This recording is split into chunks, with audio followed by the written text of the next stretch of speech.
नमस्कार साथियों, आप सभी का स्वागत है आपके अपने channel triple R defence academy पर। हम लोग आज आईटीबीपी ट्रेडमेंट इन टेलीकॉम की जो भी आपकी परीक्षाएं लगी हुई हैं उसको देखते हुए यहां पर मैं आपको कुछ मैराथन क्लासें दूंगा। जी हां, जिसमें आपका पूरा रिवीजन हो जाएगा। तो ये हमारी पहली मैराथन क्लास है इतिहास की, याद रखिएगा। यहाँ पर इतिहास की आपको 4 से 5 मैराथन क्लासों में आपका पूरा जो इतिहास का रिवीजन शुरू से लास्ट तक मैं करवा दूँगा। तो आप हमारे साथ बने रहिएगा। अगर आपको वीडियो अच्छा लगे तो वीडियो को लाइक कर दीजिएगा। चैनल को अगर अभी तक आपने सब्सक्राइब नहीं किया है तो कर लीजिएगा, क्योंकि आपको पर डे इसी प्रकार की वीडियो हमारे चैनल के माध्यम से मिलती रहेंगी। तो चलिए चालू करते हैं हमारी जो आज की मैराथन है उसको। तो यहाँ पर हम लोग देख लेते हैं। तो हमारा यहाँ पर जो आपका पहला प्रश्न आपका बनेगा अगर आपके एग्जाम में कि इतिहास का पिता किसे कहा जाता है। तो यहाँ पर हम लोग बात कर लेते हैं। इतिहास का पिता जो है ये हेरोडोटस को कहा जाता है। जी हाँ, यहाँ पर मैं थोड़ा सुपर फास्ट तरीके से रिवीजन कराऊँगा, तो याद रखिएगा आप लोग। तो हमारा जो दूसरा क्वेश्चन यहाँ पर बनेगा, सिंधु घाटी सभ्यता जो प्रसिद्ध थी, तो ये किस लिए प्रसिद्ध थी। तो ये सुनियोजित शहर हेतु प्रसिद्ध थी। याद रखिएगा, सुनियोजित शहर हेतु प्रसिद्ध थी। सिंधु घाटी सभ्यता के लोगों का व्यवसाय क्या था। तो आपसे पूछ लेगा कि सिंधु घाटी सभ्यता के जो लोग थे उनका व्यवसाय क्या था। तो ये कृषि था। सिंधुवासियों की जो मुख्य फसल क्या थी। जी हाँ, सिंधुवासी जो थे उनकी मुख्य फसल क्या थी। तो जौ और गेहूँ। याद रखिएगा, जौ और गेहूँ जो इनकी मुख्य फसल थी। यहाँ पर अगर हम लोग बात कर लेते हैं सिंधु सभ्यता का सर्वाधिक पूर्वी एवं पश्चिमी स्थल। याद रखिएगा, तो ये आप लोगों के लिए काफ़ी महत्वपूर्ण प्रश्न है। याद रखिएगा, ये आपसे पूछा भी गया कई बार कि सिंधु घाटी सभ्यता का सबसे पूर्वी स्थल की अगर बात करें तो आलमगीरपुर है, मेरठ उत्तर प्रदेश में स्थित है। याद रखिएगा, मेरठ उत्तर प्रदेश में। वहीं पश्चिमी की अगर हम लोग बात कर लेते हैं तो पश्चिमी है आपका सुतकांगेडोर, ये आपका बलूचिस्तान में स्थित है। चलिए आगे देख लेते हैं। वहीं अगर हम लोग बात कर लेते हैं सिंधु घाटी सभ्यता का उत्तरी एवं दक्षिणी जो आपका पूरा स्थल है उसके बारे में। तो उत्तरी जो है आपका ये मांदा है। याद रखिए, मांदा जो है अखनूर जम्मू कश्मीर में है। याद रखिए, अखनूर जम्मू कश्मीर में है। तो आप लोगों को ये याद भी करते हुए चलना है। वहीं अगर बात कर लेते हैं दक्षिणी स्थल की, दक्षिणी जो आपका है दाइमाबाद, ये आपका अहमदनगर महाराष्ट्र में पड़ता है। तो यहाँ पर अगर आपसे पूछ लेगा कि दाइमाबाद जो है ये कहाँ पर पड़ता है, तो ये आपका महाराष्ट्र में पड़ता है। वहीं मांदा की अगर बात करें तो ये आपका जम्मू कश्मीर में स्थित है। चलिए आगे देख लेते हैं। हमारा जो अगला क्वेश्चन है, हड़प्पा सभ्यता के बारे में सबसे पहले जानकारी दी।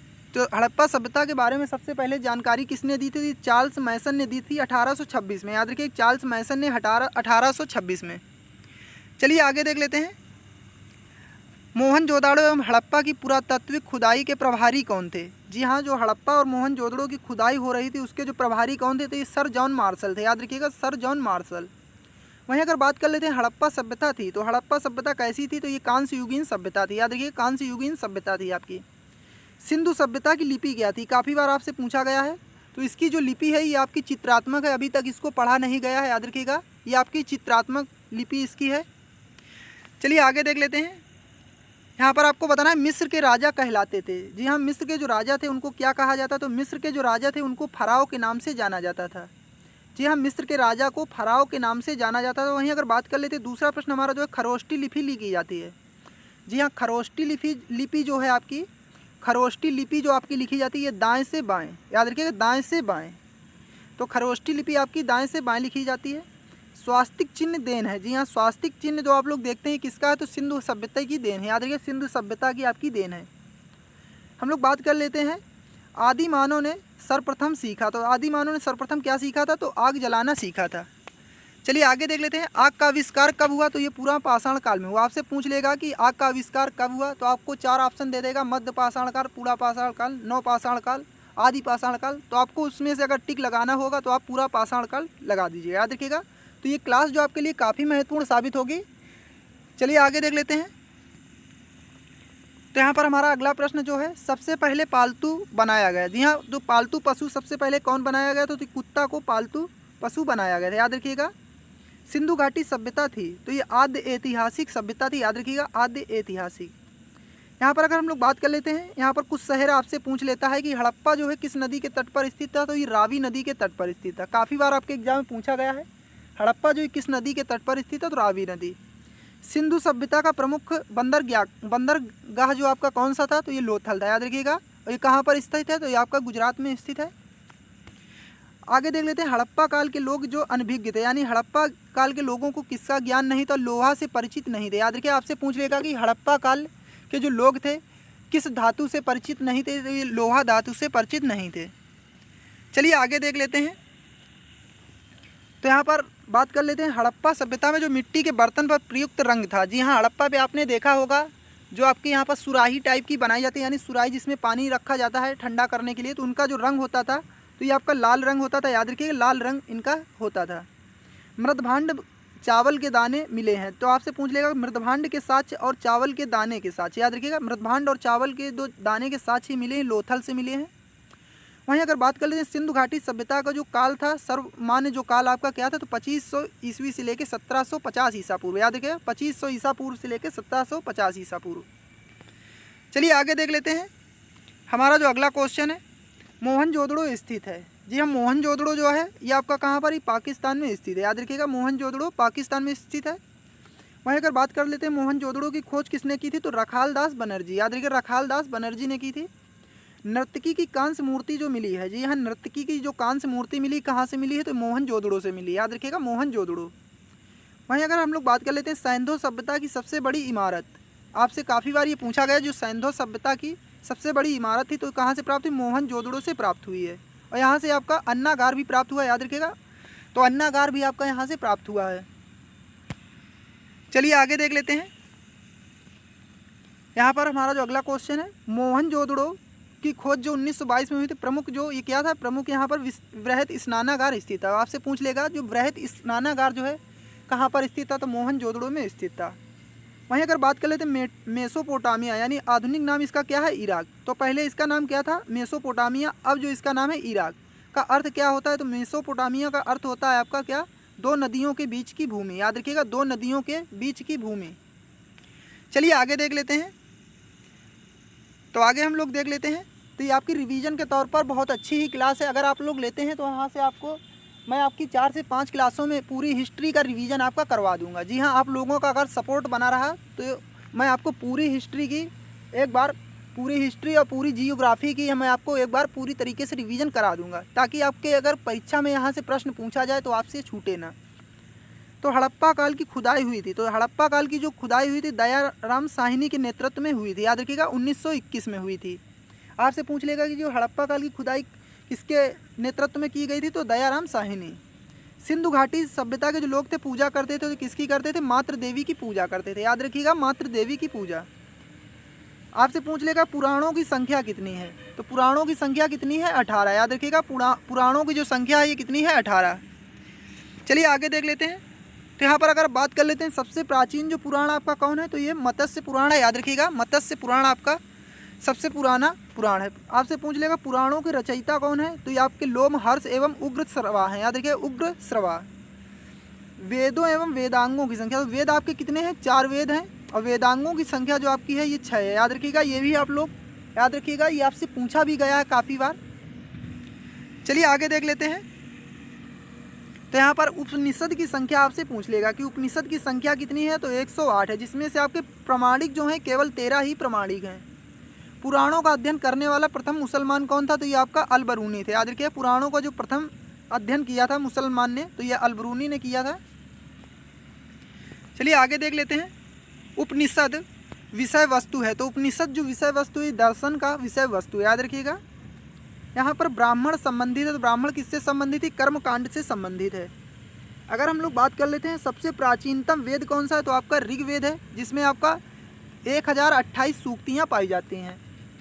गद्य एवं पद्य में लिखा जाने वाला वेद है। याद रखिएगा, ये आप लोग नोट डाउन कर लीजिएगा और याद भी रखिएगा। आपसे पूछ भी सकता है कि गद्य एवं पद्य में लिखा जाने वाला वेद कौन है, तो ये आपका यजुर्वेद है। याद रखिएगा, यजुर्वेद आपका यहाँ पर हो जाएगा। ये गद्य और पद्य दोनों में लिखा जाता है। सतपथ ब्राह्मण जो है आपका ब्राह्मण है, ये किससे संबंधित, जी हाँ, सतपथ ब्राह्मण जो ये आपका यजुर्वेद से संबंधित है। चलिए आगे देख लेते हैं। तो यहाँ पर देख लेते हैं तंत्र मंत्र संग्रहित वेद है। जी हाँ, ये काफ़ी बार आपके पूछा गया, जादू टोना तंत्र मंत्र, तो ये किससे संबंधित है, तो ये आपका संबंधित है अथर्ववेद से, यानी ऑप्शन नंबर यहाँ पर ऑप्शन आपका दे देगा, सामवेद, ऋग्वेद, यजुर्वेद, इस प्रकार से ऑप्शन दे देगा। तो अगर तंत्र मंत्र जादू टोना इसकी अगर बात करें तो ये अथर्ववेद से संबंधित होगा। वहीं पर अगर हम लोग बात कर लेते हैं भारतीय संगीत का जनक, जी हाँ, भारतीय संगीत का जनक किसे कहा जाता है, तो सामवेद को भारतीय संगीत का जनक कहा जाता है। और ये आपके एग्जाम में पूछा भी जा चुका है, कई बार रिपीट हो चुका है कि भारतीय संगीत का जनक किसे कहा जाता है, तो सामवेद को। और आपसे पूछ लिया जाएगा गायत्री मंत्र की रचना किसने की थी। तो ये गायत्री मंत्र की जो रचना लिया गया है, याद रखिए गायत्री मंत्र की रचना जो की थी विश्वामित्र ने की थी। और लिया कहाँ से गया है, तो ये आपका ऋग्वेद से लिया गया है। यहाँ पर आपसे पूछा भी गया है गायत्री मंत्र के रचनाकार हैं तो आपके विश्वामित्र हैं। गायत्री मंत्र जो समर्पित है किस देवता को समर्पित है, सूर्य देवता को समर्पित है। चलिए आगे देख लेते हैं। यहाँ पर आपसे पूछा गया है कि गोत्र शब्द मिलता है। जी हाँ, गोत्र शब्द का जो आपका प्रमाण मिलता है अथर्ववेद में मिलता है। याद रखिएगा अथर्ववेद में मिलता है। भागवत धर्म के प्रवर्तक कौन है। यहाँ पर आप लोग देख रहे होंगे सीरियल से आपके यहाँ पर जिस प्रकार से इतिहास में टॉपिक है उसी प्रकार से हमने यहाँ पर आपका रिवीजन एक तरीके से कराने की कोशिश की है। अगर आपको अच्छा लग रहा हो तो आप वीडियो को ज़रूर लाइक कर दीजिएगा। तो भागवत धर्म के जो प्रवर्तक हैं ये आपके कृष्ण हैं। याद रखिएगा भक्ति आंदोलन का प्रारंभ किया था। भक्ति आंदोलन जो प्रारंभ किया था अलवर संतों ने किया था। याद रखिए भक्ति आंदोलन का जो प्रारंभ किया था अलवर संतों के द्वारा किया गया था। आर्यों की जानकारी का स्रोत है। जी हाँ, आर्यों की जो जानकारी का स्रोत क्या है, तो ये ऋग्वेद जो इसका स्रोत है। ऋग्वेद में सर्वाधिक वर्णित नदी कौन है, तो ऋग्वेद में जो सर्वाधिक वर्णित नदी है ये आपकी सिंधु नदी है। वहीं अगर बात कर लेते हैं ऋग्वेद में सबसे पवित्र नदी किसे कहा जाता है, तो ऋग्वेद में अगर सबसे पवित्र नदी की बात करें तो आपकी सरस्वती नदी हो जाएगी। यहाँ पर अगर हम लोग बात कर लेते हैं ऋग्वेद में वर्णित प्रमुख देवता कौन है, तो आपके इंद्र होंगे। याद रखिए ऋग्वेद में जो वर्णित प्रमुख देवता कौन है, इंद्र हैं। ऋग्वेद के बाद निर्मित मंडल कौन सा है, जी हाँ ऋग्वेद में सबसे बाद में, याद रखिएगा ऋग्वेद में सबसे बाद में जो निर्मित आपका मंडल कौन सा है, तो ये आपका 10वां मंडल है। याद रखिएगा 10वां मंडल है। ऋग्वेद में पूर्णतः सोम जो है सोम मंडल का जो वर्णन किसमें किया गया है, तो 9वें मंडल में जो सोम देवता है उनका वर्णन किया गया है। तो 9वां मंडल जो है समर्पित है ये आपका सोम देवता को। तो यहाँ पर आपसे पूछा जाएगा कि सत्यमेव जयते शब्द लिया गया है, तो ये कहाँ से लिया गया, ये मुंडकोपनिषद उपनिषद से लिया गया है। याद रखिएगा मुंडकोप उपनिषद से लिया गया है। कई बार आपके एग्जाम में पूछा भी गया है। चलिए आगे देख लेते हैं। यहाँ पर अगर हम लोग बात करते हैं प्राचीन हिंदू विधि के लेखक कौन है, तो प्राचीन जो हिंदू विधि के लेखक थे ये आपके मनु थे।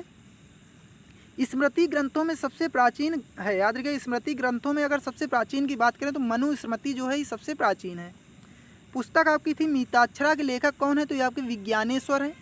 जी हाँ, मिताक्षरा जो पुस्तक थी इसके जो लेखक हैं विज्ञानेश्वर हैं। याद रखिएगा। यहाँ पर आपसे पूछ लेगा महाभारत का अन्य नाम क्या है, तो महाभारत का जो अन्य नाम है ये जय संहिता है। याद रखिएगा जय संहिता। यहाँ पर आपसे पूछेगा महाभारत का जो यहाँ पर फारसी में अनुवाद किसने किया, तो महाभारत लिखी किसने थी, तो महाभारत की जो रचना की गई थी वेदव्यास के द्वारा। अगर लेकिन यहाँ पर फारसी अनुवाद की बात करें तो रज्मनामा ने यहाँ पर फारसी अनुवाद किया था इसका। चलिए आगे देख लेते हैं। यहाँ पर आपसे पूछा जाएगा कि भारत में आर्यों का जो आगमन कब से हुआ, तो 1500 ईसा पूर्व से पहले। याद रखिए 1500 ईसा पूर्व से पहले आर्य सबसे पहले बसे थे। तो आर्य कहाँ पर सबसे पहले आपके बसे थे, तो पंजाब एवं अफगानिस्तान में। याद रखिएगा पंजाब एवं अफगानिस्तान। अगर हम लोग बात कर लेते ऋग्वैदिक आर्यों की भाषा क्या थी, तो ये आपकी संस्कृत इनकी भाषा थी।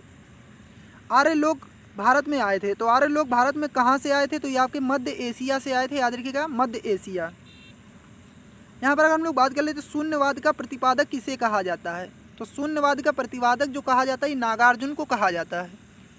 चलिए आगे देख लेते हैं। तो यहाँ से हमारा बौद्ध धर्म शुरू होता है। तो बौद्ध धर्म के जो क्वेश्चन कुछ महत्वपूर्ण यहाँ पर देख लेते हैं। तो बुद्ध धर्म जो बौद्ध धर्म के बुद्ध का जन्म हुआ था, जो इसके प्रवर्तक थे यानी संस्थापक थे बौद्ध धर्म के, तो उनका जन्म कहाँ पर हुआ था, लुम्बिनी में हुआ था। याद रखिएगा तो लुम्बिनी में इनका जन्म हुआ था बुद्ध भगवान का। और कब हुआ, तो 563 ईसा पूर्व हुआ था। याद रखिएगा। और यहाँ पर आपसे पूछ लेगा बुद्ध की मृत्यु कहाँ पर हुई, तो कुशीनगर में मृत्यु हुई थी 483 ईसा पूर्व। तो आपको अगर पेन और कॉपी अपने पास लेकर बैठे और ये पॉइंट जो है मैं आपको बोल रहा हूँ तो आप ये नोट करते रहिएगा। जी हाँ, आप लोग ये पॉइंट नोट करते रहिएगा। यहाँ पर आपसे पूछ लेगा कि बुद्ध की जो मृत्यु की घटना है उसे क्या कहा जाता है, तो बुद्ध की जो मृत्यु की घटना है उसे महापरिनिर्वाण कहा जाता है। बुद्ध के प्रथम गुरु कौन थे, तो ये आपके अलार कलाम थे। याद रखिए बुद्ध के जो प्रथम गुरु थे ये अलार कलाम थे। बुद्ध द्वारा गृह त्याग की घटना को क्या कहा जाता है, महाभिनिष्क्रमण। याद रखिएगा महाभिनिष्क्रमण। तो ये घटनाएं आप लोग याद रखिएगा जो ये आपकी दी गई हैं, क्योंकि एग्जाम में आपसे पूछ लेता है यहाँ से प्रश्न। चलिए आगे देख लेते हैं। यहाँ पर बुद्ध का प्रथम प्रवचन कहलाता है। जी हाँ, प्रथम प्रवचन इन्होंने कहाँ पर दिया था, तो प्रथम जो प्रवचन ये सारनाथ में दिया था उसको किस नाम से जाना जाता है, तो धर्मचक्र प्रवर्तन। याद रखिएगा धर्मचक्र प्रवर्तन। वहीं अगर बात कर लेते हैं बुद्ध ने सर्वप्रथम उपदेश दिया, जी हाँ, बुद्ध ने जो सर्वप्रथम उपदेश कहाँ पर, तो ये सारनाथ में दिया था। बुद्ध ने उपदेश जो दिए थे किस भाषा में दिए थे, तो ये पाली भाषा में दिए थे। याद रखिए, काफ़ी बार आपके एग्जाम में पूछा भी गया है कि बुद्ध ने जो उपदेश दिए थे किस भाषा में दिए, तो पाली भाषा में। बुद्ध ने सर्वाधिक उपदेश, याद रखिएगा, नोट डाउन पॉइंट कर लीजिएगा, सर्वाधिक जो उपदेश आपके दिए श्रावस्ती में। अगर सर्वप्रथम जो बात करें तो सर्वप्रथम आपका सारनाथ में। चलिए आगे देख लेते हैं। बुद्ध धर्म के त्रिरत्न हैं, जी हाँ, बुद्ध धर्म के त्रिरत्न कौन कौन से हैं, तो आपका बुद्ध, धम्म और संघ। जी हाँ, बुद्ध धर्म के जो त्रिरत्न हैं आपके बुद्ध, धम्म और संघ। बौद्ध धर्म ग्रहण करने वाली पहली महिला कौन थी, तो ये आपकी गौतमी प्रजापति थी, याद रखिएगा। यहाँ पर अगर बात कर लेते प्रथम बौद्ध संगति कब हुई थी, तो इनकी जब मृत्यु हुई थी 483 ईसा पूर्व, तब हुई थी अजातशत्रु के शासनकाल में और राजगृह में हुई थी, याद रखिएगा। तो पहली इनकी जो बौद्ध संगति हुई थी 483 ईसा पूर्व में इनके मृत्यु के समय हुई थी और अजातशत्रु के शासनकाल में राजगृह में हुई थी। चलिए आगे देख लेते हैं। यहाँ पर अगर हम लोग बात कर लेते हैं चतुर्थ बौद्ध संगति की, तो ये कुंडलवन कश्मीर में हुई थी, याद रखिएगा, और कनिष्क के समय में हुई थी। पाँचवीं की अगर हम लोग बात करते हैं तो हर्ष के समय में आपकी कराई गई थी, पाँचवीं वाली जो थी। चलिए आगे देख लेते हैं। यहाँ पर आपका दे दिया गई बौद्ध संगीति के आयोजन स्थल का क्रम है। तो सबसे पहली जो आपकी कहाँ पर हुई थी, राजगृह में हुई थी अजातशत्रु के शासनकाल में। दूसरी आपकी वैशाली में हुई थी। और तीसरी की अगर बात कर लेते हैं तो आपकी पाटलिपुत्र में हुई थी अशोक के शासनकाल में। और चौथी आपकी कश्मीर में हुई थी, कुंडलवन कश्मीर में, कनिष्क के शासनकाल में। तो यहाँ पर बुद्ध के पूर्व जन्म पर आधारित जो कथाएँ हैं उनको क्या कहा जाता है, तो उनको जातक कथा कहा जाता है। अगर बात कर लेते हैं अजंता की गुफाओं में किस ग्रंथ का चित्रण मिलता है, तो जातक एवं बौद्ध का पवित्र ग्रंथ है, याद रखिएगा। अजंता की जो गुफाएं हैं किस ग्रंथ का चित्रण मिलता है, तो जातक कथाओं का वहाँ पर आपका वर्णन मिलता है। चलिए आगे देख लेते हैं। तो यहाँ पर बौद्ध धर्म का प्रमुख ग्रंथ कौन सा है, जी आपको बताना, बौद्ध धर्म का जो प्रमुख ग्रंथ है तो ये आपका पिटक होगा, याद रखिएगा। बौद्ध धर्म जो पूजा स्थल क्या कहा जाए, तो चैत्य मंडप, याद रखिएगा। काफ़ी बार एग्जाम में पूछा भी गया कि बौद्ध धर्म का पूजा स्थल है उसे क्या कहा जाए, तो चैत्य मंडप। बुद्ध चरित्र के लेखक कौन है, तो ये आपके अश्वघोष होंगे। वहीं पर अगर बात कर लेते आजीवक पंथ का प्रवर्तक किसे कहा जाता है, तो आजीवक जो पंथ के प्रवर्तक हैं मक्खाली गोसाल को कहा जाता है। अगर हम लोग बात कर लेते हैं हिजरी संवत की शुरुआत कब हुई, तो 622 ईस्वी में हुई थी। हिजरी संवत की शुरुआत आपकी 622 ईस्वी में। चलिए आगे देख लेते हैं। यहाँ पर हम लोग बात कर लेते हैं सिखवाद का प्रवर्तन कब हुआ, तो 1500 ईस्वी में हुआ था, याद रखिएगा। 16वीं सदी के आसपास आपका हुआ था सिखवाद का जो प्रवर्तन हुआ था। सूफी धर्म आंदोलन का विकास जो कब हुआ था, तो ये आपका 9वीं सदी के आसपास हुआ था, यानी 9वीं सदी में हुआ था। इस्लाम धर्म के प्रवर्तक मोहम्मद हजरत साहब का जन्म हुआ था। तो आप लोग ये पॉइंट नोट कर लीजिएगा क्योंकि यहाँ से एग्जाम में आपके प्रश्न पूछे जाने की संभावना है। तो हजरत साहब का जो जन्म हुआ था 570 ईस्वी में हुआ था, मक्का में हुआ था। तो चलिए यहाँ पर हम लोग देख लेते हैं जैन धर्म से जुड़े हुए प्रश्न। यहाँ पर आपको टॉपिक वाइज और सीरियल से आपको प्रश्न देखने को मिल रहे होंगे, याद रखिएगा। तो जैन धर्म के प्रथम तीर्थकर कौन से, आपसे पूछ लेगा कि जैन धर्म के प्रथम तीर्थकर कौन थे, तो ऋषभ देव थे। वहीं आप अगर हम लोग बात कर लेते हैं, ये प्रश्न आपका जेल वार्डर में पूछा भी जा चुका है। जी हाँ, 2000 आपका यहाँ पर 20 में अभी पेपर हुआ, 2022 में, माफ़ करिएगा 2022 में अभी पेपर हुआ था, तो आपका पूछा भी गया था। यहाँ पर जैन धर्म के अंतिम तीर्थकर कौन है, यानी 24वें, तो यह महावीर स्वामी हैं। जैन तीर्थकर की जीवनी का उल्लेख मिलता है, तो किस में मिलता है, कल्पसूत्र में मिलता है। यहाँ पर अगर हम लोग बात कर लेते हैं महावीर स्वामी का जन्म कब हुआ, तो वैशाली में इनका जन्म हुआ था और 504 ईसा पूर्व हुआ था, याद रखिए 540, माफ़ करिएगा 540 ईसा पूर्व। वहीं अगर बात कर लेते हैं महावीर स्वामी की मृत्यु कहाँ पर हुई, तो पावापुरी में हुई 468 ईसा पूर्व। महावीर स्वामी जो थे किस राजघराने में पैदा हुए थे, काफ़ी बार पूछा गया, तो क्षत्रिय राजघराने में पैदा हुए थे। चलिए आगे देख लेते हैं। अगर आपको सेशन अच्छा लग रहा हो तो आप लोग यहाँ पर सेशन को लाइक कर दीजिएगा, वीडियो को, और दोस्तों को शेयर कर दीजिएगा ताकि उनका भी भला हो सके। महावीर स्वामी का जो प्रथम अनुयायी कौन था, जी हाँ, महावीर स्वामी का प्रथम अनुयायी कौन था, तो जमाली था, उनके दामाद थे। महावीर और बुद्ध दोनों ने उपदेश दिए। तो आपसे पूछ लेगा महावीर स्वामी और गौतम बुद्ध ने किसके शासन में दोनों ने उपदेश दिए, तो बिंबसार था, याद रखिए, मगध का नरेश साहब बिंबसार, उसी के शासनकाल में दोनों ने उपदेश दिए हैं। जैन धर्म में त्रिरत्न कौन थे, तो आपका सम्यक ज्ञान, सम्यक दर्शन और सम्यक आचरण। और अगर हम लोग बात मैंने आपको बताया बुद्ध में कहा था बुद्ध, धम्म और संघ। जी हाँ, उसमें जो त्रिरत्न थे बुद्ध, धम्म और संघ। चलिए आगे देख लेते हैं। जैन संप्रदाय के दो संप्रदाय कौन थे? तो श्वेतांबर और दिगंबर। याद रखिए, जैन के दो संप्रदाय कौन थे? श्वेतांबर और दिगंबर। जैन धर्म का चरम लक्ष्य क्या था? तो मोक्ष था। याद रखिए, जैन धर्म का जो चरम लक्ष्य था वो मोक्ष था। यहाँ पर अगर बात कर लेते हैं, प्रथम जैन सभा कब हुई? तो 322 ईसा पूर्व हुई थी और पाटलिपुत्र में हुई थी चंद्रगुप्त मौर्य के शासनकाल में। तो ये आप लोग याद रखिएगा, जो आपसे पूछेगा कि प्रथम जैन सभा का आयोजन किसके शासनकाल में हुआ? तो चंद्रगुप्त मौर्य के शासनकाल में पाटलिपुत्र में हुआ। दूसरी जो आपकी जैन सभा हुई थी 512 ईस्वी में हुई थी, वल्लभी के शासनकाल में हुई थी। याद रखिएगा, यहाँ पर अध्यक्ष जो थे ये आपके देवधरी क्षमा श्रवण थे। चलिए आगे देख लेते हैं। तो आगे हम लोग बात कर लेते हैं, जैन साहित्य को क्या कहा जाता है? तो आगम के नाम से जाना जाता है जैन साहित्य को। यहाँ पर हम लोग बात कर लेते हैं, ईसा मसीह का जन्म कब हुआ? तो 4 ईसा पूर्व में हुआ था। याद रखिए, बेतलेहम में हुआ था। याद रखिए, बेतलेहम में। ईसा मसीह को सूली पर कब चढ़ाया गया? तो 33 ईस्वी में चढ़ाया गया था। चलिए आगे देख लेते हैं। तो यहाँ पर हम लोग अगर बात कर लेते हैं, मगध की राजधानी क्या थी? तो ये गिरिब्रज राजगृह मगध की राजधानी थी। आपसे पूछ लेगा कि 16 महाजनपदों के जो सूची मिलती है किस निकाय से मिलती है? तो आगुंतर निकाय से इसका जो प्रमाण मिलता है आपका 16 महाजनपदों का। काफ़ी बार आपके एग्जाम में पूछा भी गया है।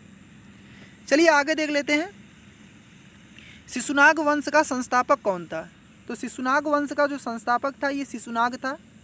पाटलिपुत्र की स्थापना किसने की थी? तो उदयन ने की थी। याद रखिए, उदयन ने। यहाँ पर ही काफ़ी बार आपके एग्जाम में पूछा भी गया है। पाटलिपुत्र बसा है तो गंगा और सोन के संगम पर बसा हुआ नगर है आपका। याद रखिएगा। हर्यक वंश का संस्थापक कौन था? तो ये आपका बिंबिसार था। यहाँ से आपके क्वेश्चन आने की संभावना है। याद रखिएगा आप लोग। अमित्र घात के रूप में प्रसिद्ध है। तो अमित्र घात किसे कहा जाता था? तो ये कहा जाता था बिंदुसार को। चलिए आगे देख लेते हैं, जनपद अवंती की राजधानी क्या थी? जी हाँ, 16 महाजनपद जो थे तो उसमें से अवंती की राजधानी क्या थी? तो उज्जैन थी। नंद वंश का अंतिम शासक कौन था? तो ये धनानंद था। भारत पर सर्वप्रथम आक्रमण किसने किया? तो ईरान ने सर्वप्रथम आक्रमण किया था। भारत पर आक्रमण करने वाला प्रथम विदेशी शासक कौन था? तो ये आपका था सिकंदर। याद रखिए, सिकंदर ने आक्रमण किया था 326 ईसा पूर्व। चलिए आगे देख लेते हैं, सिकंदर और पोरस के बीच युद्ध कहलाता है। तो हाइडे स्पीच का युद्ध कहलाता है, यानी वितीस्ता का युद्ध कहलाता है आपका। याद रखिएगा, आपसे पूछ लेगा कि हाइडे स्पीच या वितीस्ता का युद्ध आपके किनके बीच हुआ? तो सिकंदर और पोरस के बीच में हुआ था। सिकंदर की मृत्यु कब हुई थी? तो 323 ईसा पूर्व बेबीलोन में हुई थी। याद रखिए, सिकंदर की जो मृत्यु हुई थी। चलिए आगे देख लेते हैं, मौर्य वंश का संस्थापक कौन था? तो मौर्य वंश का जो संस्थापक था चंद्रगुप्त मौर्य था। मौर्य वंश की राजधानी जानकारी जो मिलती है कहाँ से मिलती है? तो विष्णु पुराण से मिलती है।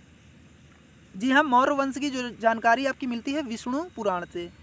सुदर्शन झील का निर्माण हुआ था चंद्रगुप्त मौर्य ने कराया था। याद रखिए, सुदर्शन झील का जो निर्माण हुआ था चंद्रगुप्त मौर्य ने इसका निर्माण कराया था। चंद्रगुप्त अनुयायी था। आपसे पूछ लेगा जो चंद्रगुप्त था ये किसका अनुयायी था? तो ये जैन धर्म का अनुयायी था। चंद्रगुप्त मौर्य के गुरु एवं महामंत्री कौन थे? तो ये आपके चाणक्य थे। काफ़ी बार आपके एग्जाम में पूछा भी गया है। इनका अन्य नाम क्या है? विष्णुगुप्त के नाम से भी या कौटिल्य के नाम से इन्हें जाना जाता है। तो चलिए आगे देख लेते हैं, भारत का माकियावेली किसे कहा जाता है? तो ये चाणक्य को कहा जाता है भारत का माकियावेली। चाणक्य, विष्णुगुप्त या कौटिल्य, देख लीजिए इनके अन्य नाम भी आपसे पूछे जा सकते हैं। तो इनके द्वारा रचित जो पुस्तक है काफ़ी महत्वपूर्ण पुस्तक है अर्थशास्त्र। तो आपसे पूछ लेगा किस पर रचित है? तो ये प्रशासन के ऊपर रचित है। चलिए आगे देख लेते हैं, चंद्रगुप्त ने जैन धर्म की शिक्षा किससे ली थी? तो ये भद्रबाहु से इन्होंने जैन धर्म की शिक्षा ली थी। चंद्रगुप्त मौर्य के दरबार में आने वाला प्रसिद्ध यूनानी कौन था? तो ये मेगास्थनीज जो था। याद रखिएगा, इसकी पुस्तक काफ़ी पूछ ली जाती है। इंडिका के लेखक कौन है? तो मेगास्थनीज है। ये किसके दरबार में आया था? तो चंद्रगुप्त मौर्य के दरबार में आया था। चंद्रगुप्त मौर्य की मृत्यु कब हुई थी? 298 ईसा पूर्व हुई थी। श्रवण बेलगोला कर्नाटक में हुई थी। याद रखिएगा, और मैंने आपको प्रैक्टिस सेट कराया उसमें आपका ये प्रश्न भी था। तो इसने जो मृत्यु इसकी कैसी हुई थी? संलेखना विधि यानी उपवास यानी भूखे प्यासे रहकर इसने अपनी प्राण को त्याग दिया था। चलिए आगे देख लेते हैं।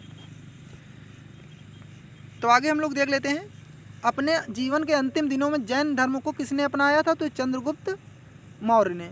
शिलालेख का प्रारंभ कब हुआ? तो अशोक के शासनकाल में शिलालेख का प्रचलन प्रारंभ हुआ। अशोक ने धम्म स्वीकार किया। तो इन्होंने धम्म कब स्वीकार किया था? तो कलिंग युद्ध के बाद। तो आपसे पूछ ले कलिंग युद्ध कब हुआ? 261 ईसा पूर्व। अशोक ने बौद्ध धर्म प्रचार के लिए श्रीलंका किसको भेजा था? तो महेंद्र एवं संघमित्रा को। याद रखिएगा, महेंद्र एवं संघमित्रा को। चलिए आगे देख लेते हैं।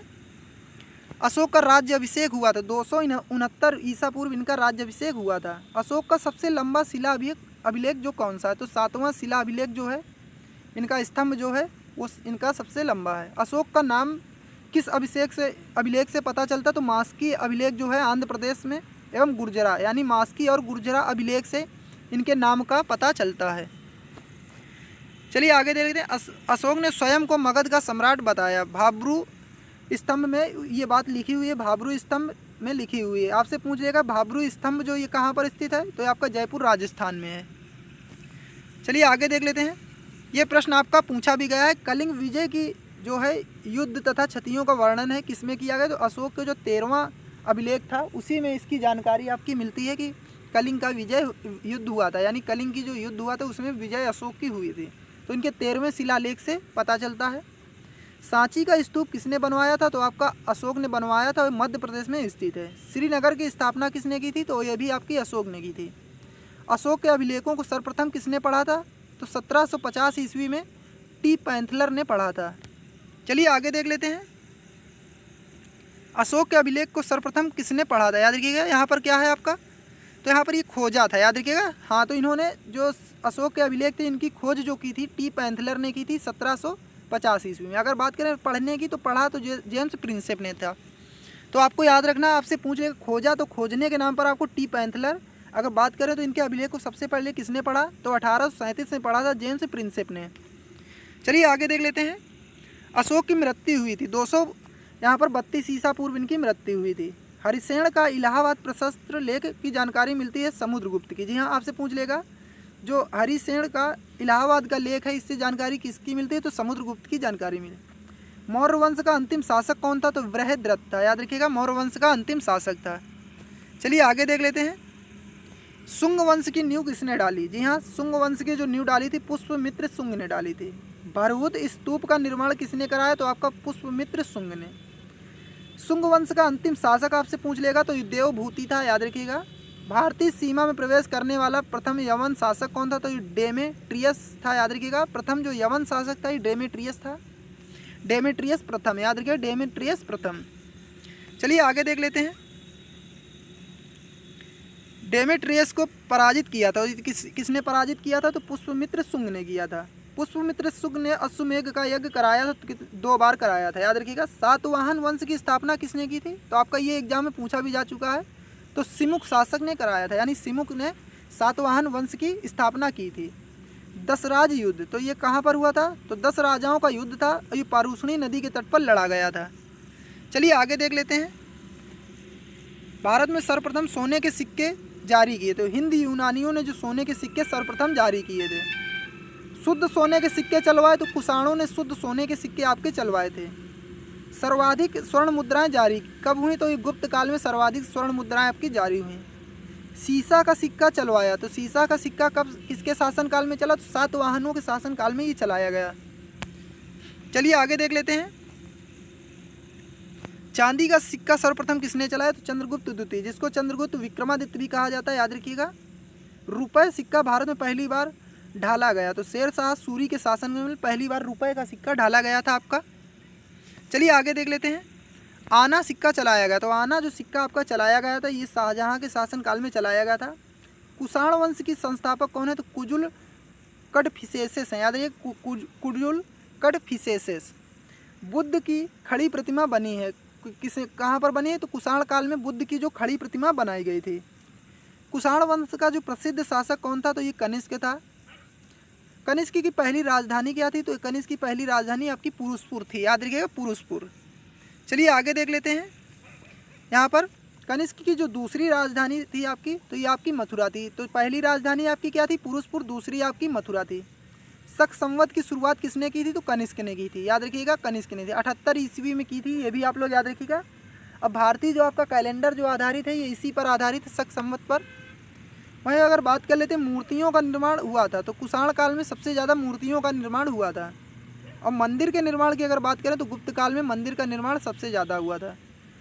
अगर हम लोग बात करते हैं गुप्त वंश का, यहाँ पर जी हाँ, गुप्त वंश का संस्थापक कौन था? तो ये आपका था श्रीगुप्त, याद रखिएगा।